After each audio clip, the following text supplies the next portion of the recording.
बिस्मिल्लाहिर्रहमानिर्रहीम। अस्सलामु अलैकुम वरहमतुल्लाहि वबरकातुहू। मेरे अज़ीज़ बुज़ुर्गों, दोस्तों और साथियों, अभी 8 फरवरी को पाकिस्तान के अंदर जो है पूरे मुल्क का चुनाव हुआ और मुल्क की जो बड़ी बड़ी पार्टियां हैं जैसे पीपीआई है और उसके अलावा नवाज़ शरीफ जी की पार्टी है और फजलुर रहमान साहब की पार्टी है और भी बड़ी बड़ी जो पार्टियां हैं, उन तमाम पार्टियों ने खूब एडवर्टाइज़ किया, खूब कैंपेन किया, खूब जलसे किए, जुलूस किए और जी तोड़ मेहनत की उन्होंने, लेकिन नतीजा बिल्कुल बरक्स आया। उतनी सीटें उनको नहीं मिली और एक वाहिद पार्टी ऐसी थी कि जिसकी पार्टी को बिल्कुल ख़त्म कर दिया गया था और वो पार्टी है इमरान खान साहब की पार्टी। उस लीडर को उठा करके जेल में डाल दिया गया और पिछले कई महीनों से वो जेल के अंदर बंद है। उसके चेहरे को मीडिया पर दिखाया ही नहीं जाता, उसकी तस्वीर को जो है मीडिया पर दिखाया ही नहीं जाता, उसकी आवाज़ को, वॉइस को मीडिया पर दिखाया ही नहीं जाता। उसकी पूरी पार्टी को ख़त्म कर दिया गया, उसके बड़े बड़े लीडरों को ख़त्म कर दिया गया, लेकिन फिर भी वो मर्द मुजाहिद जेल के अंदर से एक ही आवाज़ लगाता है कि 8 तारीख को आवाम जो है जवाब देगी, 8 तारीख को आवाम जवाब देगी। तुमने जो जुल्म किया है उस जुल्म का ख़ात्मा होगा। और हुआ भी ऐसा। 8 तारीख को आवाम ने वो जवाब दिया कि पूरी दुनिया देखती रह गई।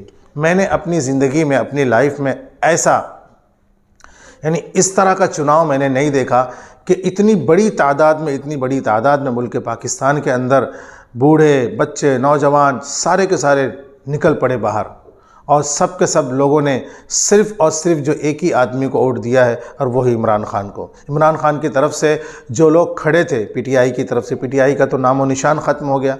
आज़ाद उम्मीदवार के तौर पर जो लोग भी खड़े थे, लोग उनको नहीं जानते थे, बस सिर्फ इतना उनको मालूम था कि ये लोग सिर्फ ये जो आदमी खड़ा है वो इमरान खान का आदमी है। तो लोगों ने इमरान खान को वोट दिया है, लोगों ने अपने दिलों पर मोहर लगाई है और इमरान खान को उसकी मौत तक के लिए वज़ीर आज़म तस्लीम कर लिया है। अब चाहे उसको वहाँ की सियासत उसको वज़ीर आज़म बनाए ना बनाए, लेकिन आवाम ने अपने दिलों का उसको वज़ीर आज़म बना लिया है। ये इमरान खान ये सिर्फ़ पाकिस्तान का लीडर नहीं है दोस्तों, पाकिस्तान का लीडर नहीं है, ये उम्मत मुस्लिमा का लीडर है, आलम इस्लाम का लीडर है। ये ऐसा लीडर है जो निडर है, बिल्कुल डरता नहीं, बिल्कुल खौफ करता नहीं, बेखौफ लीडर है। कितना जलील इसको किया गया, कभी इसकी बीवी के नाम पे जलील किया गया, कभी बच्चे के नाम पे जलील किया गया, कभी पहले वाइफ के नाम पे जलील किया गया, कभी तोशा खाना के नाम पे जलील किया गया। इतनी जलालत इसको दी गई, इतनी जो है रुसवाई दी गई, इतनी इसको बदनामी दी गई, लेकिन फिर भी जो है ये टस से बस नहीं हुआ और यही कहता रहा कि मैं लड़ूंगा। आपके सारे इल्ज़ामात का जवाब जो है वो आवाम देगी और आवाम ने 8 फरवरी को दिया। पूरे यकीन के साथ में और पूरी ईमानदारी के साथ में आवाम ने सिर्फ़ और सिर्फ जो है वज़ीर आज़म, सिर्फ़ और सिर्फ इमरान खान को लोगों ने वोट दिया। और अगर पूरी ईमानदारी के साथ में उन वोटों की गिनती होती तो 200 के करीब सीटें जो है इमरान खान साहब तन्हा लेकर के आए होते। ये पूरी दुनिया का वाहिद लीडर है कि जिसको कैंपेन करने का मौका नहीं मिला, जलसा करने का मौका नहीं मिला, जुलूस करने का मौका नहीं मिला, अपनी पार्टी है इसका एडवर्टाइज़ करने का मौका नहीं मिला। आज़ाद उम्मीदवार के तौर पर फिर भी जो है धांधली करते करते फिर भी जो है इमरान खान के आज़ाद उम्मीदवारों ने 100 के कुछ ऊपर जो सीटें लेकर के आई। अगर धांधली ना होती तो 200 के करीब जो है ये आज़ाद उम्मीदवार सीट लेकर के आते और फिर पूरी मेजॉरिटी के साथ में इमरान खान साहब जो है वो पाकिस्तान के अंदर हुकूमत बनाते और वज़ीर आज़म की गद्दी पर बैठते। लेकिन हर ज़माने में यजीद होते हैं, और यजीदियत हर ज़माने में जो है वो सर उभारती है। पाकिस्तान के अंदर भी यजीदियत ने सर उभारा और हुसैन को कैद कर दिया, यानी इमरान खान साहब को कैद कर दिया। वहाँ तो मेरे हुसैन का सर तन से जुदा कर दिया था, लेकिन यहाँ इमरान खान को उसकी भी तैयारी है कि इसका भी सर तन से जुदा कर दिया जाए, हक़ को दबाया जाए। हक़ को दोस्तों जितना दबाया जाएगा उतना उभरेगा। बातिल ताकतें मिलकर के हक़ को दबाती हैं। बदर के मैदान में, उहद के मैदान में, मक्का के अंदर, मदीना के अंदर हक़ को दबाया गया, लेकिन हक़ जो है जब भी उभरा है वो पूरी ताकत के साथ में उभरा है। करबला के मैदान में हक़ को दबाया गया, आज पाकिस्तान के अंदर भी हक़ को दबाया जा रहा है। सारे यजीदी मिलकर के इमरान खान साहब को दबा रहे हैं और उसको नेस्त व नाबूद करने की कोशिश कर रहे हैं, लेकिन आवाम ने मुँह तोड़ जवाब दिया है। लेकिन फिर क्या करेंगे? जिनके पास हुकूमत है, जिनके पास ताकत है, जिनको हक़ और झूठ की कोई तमीज़ नहीं, जो जन्नत और जहन्नम का जिनको कोई खौफ नहीं, जिनको आखिरत का कोई खौफ नहीं है, वो धांधली कर रहे हैं, वो चोरी कर रहे हैं और जो लोग जीते नहीं उनको जितवा रहे हैं। पीटीआई के बहुत सारे जो आज़ाद उम्मीदवार थे जो जीत चुके थे, फॉर्म 45 होता है उसके मुताबिक वो जीत चुके थे, लेकिन बाद में जो है दूसरे लोगों को जीता हुआ घोषित कर दिया गया और इन लोगों को हारा हुआ घोषित कर दिया गया। ऐसा ही होता है।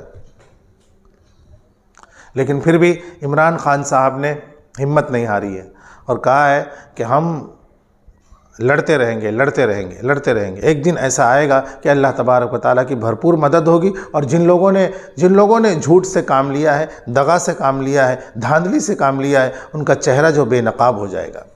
यही वही इमरान खान साहब है कि जिनको मौका मिला था कि वो या तो कैद को, जेल को, ये जेल का इंतखाब करें या मुल्क से बाहर चले जाएं। मुल्क से बाहर अगर चले जाते तो आराम की ज़िंदगी गुजारते, पैसा भी खूब मिलता, लेकिन इमरान खान साहब ने मुल्क से बाहर जाना अपने आप को गवारा, मुल्क से बाहर जाना गवारा नहीं किया और जेल में रहना उन्होंने गवारा किया। बहुत साल पहले उनकी अहलिया जमाइमा खान, उनकी पहली वाइफ, जब पाकिस्तान के अंदर आती हैं, यहूदी मज़हब को मानने वाली, इस्लाम लेकर के आती हैं, अपने चेहरे पर दुपट्टा रखती हैं और फिर यहाँ पर रह कर के वो जब यहाँ के लोगों को देखती कि इस्लाम कहता कुछ और है और इस्लाम वाले करते कुछ और है, तो इससे मुतनफ़र हो जाती हो। और फिर एक दिन ऐसा आता है कि 10-15 साल के बाद उसको मजबूर होकर के पाकिस्तान छोड़ करके जाना पड़ता है, क्योंकि वो जो इस्लाम पढ़ती थी किताबों के अंदर, वो इस्लाम यहाँ पाकिस्तान में नज़र नहीं आता। मुसलमान दिखते हैं लेकिन इस्लाम नज़र नहीं आता। तो उसने कहा कि मैं ऐसे मुल्क में नहीं रह सकती कि जो दोगले लोगों का मुल्क हो, मुनाफिकत का मुल्क हो। तुम या तो अपने मुल्क को चुन लो या मुझे चुन लो। उस वक्त भी इमरान खान ने यही बात कही कि मैं अपने मुल्क को कभी भी नहीं छोड़ सकता, तुमको छोड़ सकता हूँ, मुल्क को नहीं छोड़ सकता। इसलिए बार बार इमरान खान कहते थे कि जमाइमा में कोई बुराई नहीं थी, मैंने सिर्फ उस वक्त जो है जब ये बात आई बीवी के ताल्लुक़ से, तो मैंने कहा मैं तुमको छोड़ सकता हूँ लेकिन मुल्क को नहीं छोड़ सकता। मेरा मुल्क चाहे कितना ही गया गुजरा क्यों ना हो, मुल्क वाले कितने ही गए गुजरे क्यों ना हो, करप्टेड क्यों ना हो, लेकिन मैं मुल्क को नहीं छोड़ सकता। मैं मुल्क की खुशहाली के लिए और मुल्क के फ़ायदे के लिए, मुल्क वालों के फ़ायदे के लिए मैं मरते दम तक लड़ता रहूँगा। और उन्होंने किया भी वही, अपने बच्चों को छोड़ दिया, अपनी बीवी को छोड़ दिया और पाकिस्तान के बन के रह गए। वो चाहते तो दुनिया के ऐशो आराम जो अपनी झोली में ला सकते थे और बाहर मुल्क में जाकर के ऐश की ज़िंदगी गुजार सकते थे। जेल में आखिर उनको क्यों जाना पड़ा? क्योंकि जो हक़ पर होता है, जो सही होता है, जो सच्चा होता है, उसको तकलीफ़ें उठानी पड़ती है, मुसीबतें उठानी पड़ती हैं, जेलों में जाना पड़ता है। और वही इमरान खान साहब ने किया। इमरान खान साहब से जब किसी ने कहा कि आप मुल्क छोड़ कर के बाहर क्यों नहीं जाते, उन्होंने कहा मैं क्यों जाऊँ। उन्होंने कहा कि मैं क्यों जाऊँ, ये मेरा मुल्क है, मेरा क्या बाहर कोई बंगला है, कोई घर है जो मैं वहाँ जाऊँ, या मुझे कोई हुकूमत बाहर सपोर्ट कर रही है? नहीं, मैं अपने मुल्क में जीऊँगा, अपने ही मुल्क में मैं मरूँगा, मैं बाहर नहीं जाऊंगा। मैंने कोई गद्दारी नहीं की, मैंने कोई झूठ नहीं बोला, मैंने कोई आवाम से दगा नहीं किया।